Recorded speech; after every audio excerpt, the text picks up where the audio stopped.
OTT rights నాకే చెందుతాయి. అలాంటప్పుడు నా ముగ్గు నేను వేశానని చూయించుకుంటే తప్పేంటి? కరెక్టే పిన్ని. ఇది బాగుంది కదా? అవును. ఏంటే మధ్యాహ్నం వ్లాగ్ ఏం చెయ్యట్లేదా? మీరు ఇచ్చిన షాకే ఇంకా తేరుకోలేదు, కొంచెం టైం పడుతుంది. ఇంతకు మీరేం వ్లాగ్ చేస్తున్నారు? ఈరోజు గోంగూర మటన్ బిర్యానీ. అది నీకు రాదుగా? వచ్చేసిందిగా. అమ్మా బాబోయ్, ఏంటి ఏమైంది? నీకు ఇంకా అర్థం కాలేదా? ఆర్డర్ చేసిన బిర్యానీ తీసుకొచ్చి ప్లేట్లోకి సర్వ్ చేసి ఇప్పుడు నేనే చేసా అని చెప్తుంది మా అమ్మ. అమ్మ బాబోయ్, ఇదిదా అసలు సర్ప్రైజ్. అమ్మ ఇది మోసం. అవును, ఇది కూడా మోసమే. ఎవరు కదన్నారు? నేను దాని గురించి అనట్లే, చీటింగ్ అంటున్నా ఇది. అవునే, మరీ బిర్యానీకి 350 రూపాయలు చీటింగే. అమ్మ నేను వాడు చేసిన మోసం గురించి కదమ్మా, నువ్వు చేసే చీటింగ్ గురించి మాట్లాడుతున్నా. చీటింగా? నేనేం చేశాను? ఆర్డర్ చేసిన బిర్యానీ నువ్వు చేసా అని చెప్పడం తప్ప అమ్మా. ఇప్పుడు నీకు పాయింట్ అర్థం కావట్లా. ఈ బిర్యానీ ఎవరు ఆర్డర్ చేశారు? నువ్వే. బిల్ ఎవరు కట్టారు?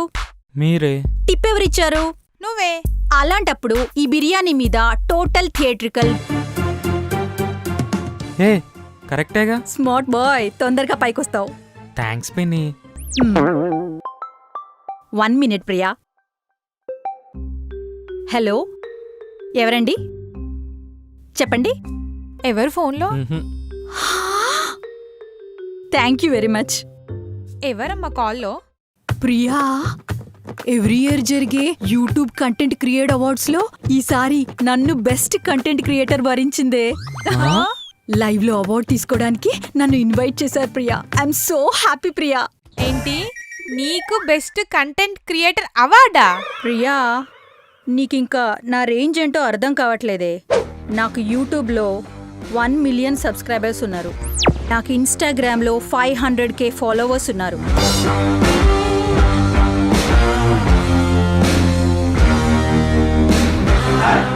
It's not just my track record, it's my all time record. సరే ప్రియా, నేను వెళ్ళి వీడియో చేసుకోవాలి. అలాగే రేపు స్టేజ్ మీద స్పీచ్ రెడీ చేసుకోవాలి. Okay baby, bye. మీ అమ్మ పనే బాగుంది, చూస్తుండగానే మినీ సెలబ్రిటీ అయిపోయింది. ఒక పని చేద్దాం, నీ యూట్యూబ్ ఛానల్లో మీ అమ్మని గెస్ట్గా పిలుద్దాం. అప్పుడు నీకు వ్యూస్, సబ్స్క్రైబర్స్ పెరుగుతారు. ఏంటి పిలిచే తోటకూర కట్ట? ఇంట్లో కూర్చొని ఏం చేయాలో అర్థం కాకపోతే నేనే యూట్యూబ్ ఛానల్ క్రియేట్ చేసి ఇచ్చా. ఇప్పుడు నన్నే మించిపోయింది మా అమ్మ. I did a mistake yeah. తల్లిదండ్రుల కళ్ళ ముందు పిల్లలు ఎదుగుతుంటే వాళ్ళకి చాలా సంతోషంగా ఉందని అంటారు. అదేంటి మరి నా కళ్ళ ముందు మా అమ్మ ఎదుగుతుంటే నాకు చాలా జెలస్గా అనిపిస్తుంది. అయినా అమ్మాయిలం కదా, అలానే ఉంటుంది అనుకుంటా. సరే పద మనం వెళ్దాం.